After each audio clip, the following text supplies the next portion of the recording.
அங்கே the next term in the given sequence is 0, 2, 24, 2, 252, 3120 இருக்குது. இந்த நம்பர்ஸ் ரொம்ப அதிகமாக போனதுனால அவங்க கண்டிப்பாக ஸ்கொயர் கியூப் டேர்ம் தான் யூஸ் பண்ணியிருப்பாங்க. அதுவுமே பார்த்தீங்கன்னா வந்து கரெக்டாக இல்லை. அப்போ கண்டிப்பாக அவங்க ஏதோ ஒரு ஃபார்மேட் தான் யூஸ் பண்ணியிருப்பாங்க.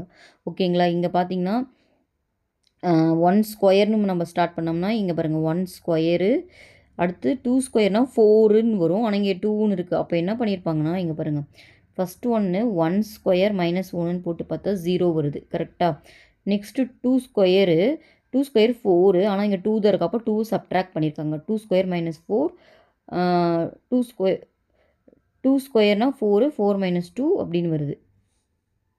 அப்போ என்ன பண்ணலான்னா அடுத்து நெக்ஸ்ட்டு 3 ஸ்கொயர்னு வராது. ஏன்னா 9 போடும். அப்போ கண்டிப்பாக க்யூப் தான் பண்ணியிருப்பாங்க. 3 க்யூபு 24ன்றனால நமக்கு தெரியும் 3 க்யூபு 27. அப்போ 3 தான் பண்ணியிருக்காங்க. அப்போ இதை 1 பவர் 1ன்னு எடுத்துக்கலாம்.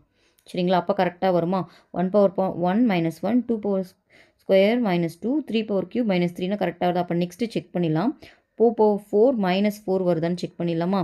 நம்மளுக்கு தெரியும் 4 பவர் 4 வந்து 256. அதில் 4 போச்சுன்னா 252 வரும்.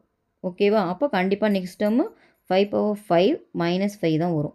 நம்மளுக்கு தெரியும் 5 பவர் 5 வந்து பார்த்திங்கன்னா 3125.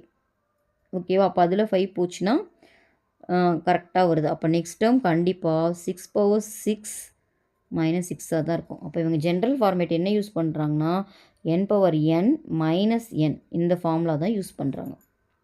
ஓகேவா? அப்போ 6 பவர் 6 போட்டு பார்த்திங்கன்னா உங்களுக்கு 46,656ன்னு வரும். -6 போட்டிங்கன்னா இந்த ஆன்சர் வரும். ஓகேவா?